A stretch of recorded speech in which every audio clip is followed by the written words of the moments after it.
Jesen je čas za nabiranje korenin in jesenskih plodov. Korenine nabiramo, ko nekako rastline že po večini odsvetijo in se pač tistim trajnicam, ki niso zimzelene, začnejo počasi sušiti listi. Ena izmed takih je tudi potrošnik. In mogoče veste, da nekoč je bila kava precej težko dosegljiva. Če pa je že bila dosegljiva, je bila pa precej draga, zato so naše babice pogosto pripravljale cikorijo. In to je v bistvu prevretek iz mletih posušenih korenin potrošnika. Napitek ni bil le okusen, bil pa je tudi precej zdrav. Navadni potrošnik je pogosta rastlina, ki uspeva po vsej Sloveniji. Najdemo jo predvsem na suhih travnikih, ob poteh, nasipih. Pogosto se rada razrašča tudi tam, kjer je močno gnojen travnik.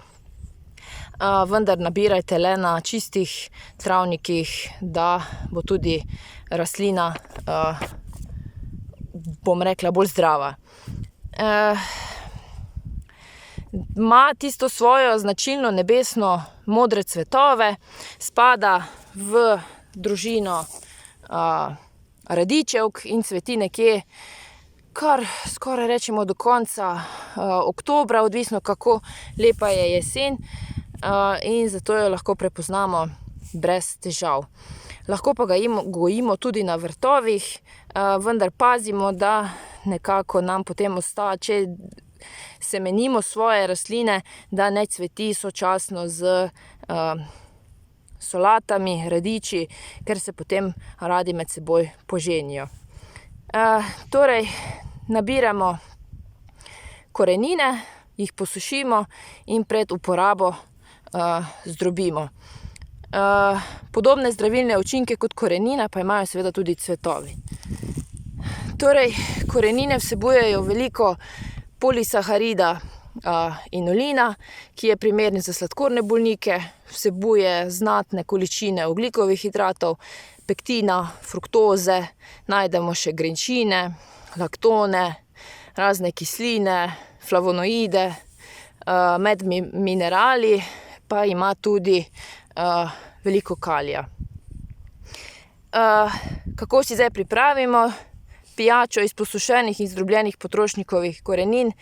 Tako da pač z vrhano čajno žlico zdrobljene korenine vsujemo v 2,5 decilitra vlere vode, za nekaj časa, za nekaj minut prevremo, odstavimo, pustimo pokrito 5 minut, nato pa precedimo.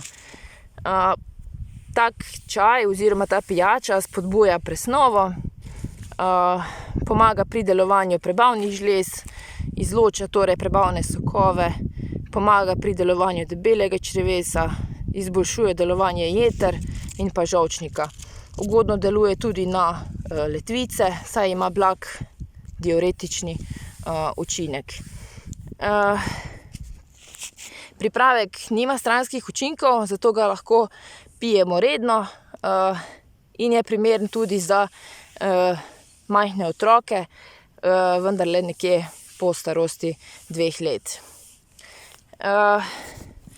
Za uravnavanje jeter pa dr. Gale Toplak v svoji knjigi priporoča tudi naslednji pripravek, kjer je zraven potrošnik. To pomeni, da vzamemo 20 gramov korenine potrošnika, 20 gramov zeli preslice, 20 gramov zeli šentjanževke, 20 gramov listov melise in 20 gramov ploda brine. To pripravimo za jetra. Pa prijetno nabiranje!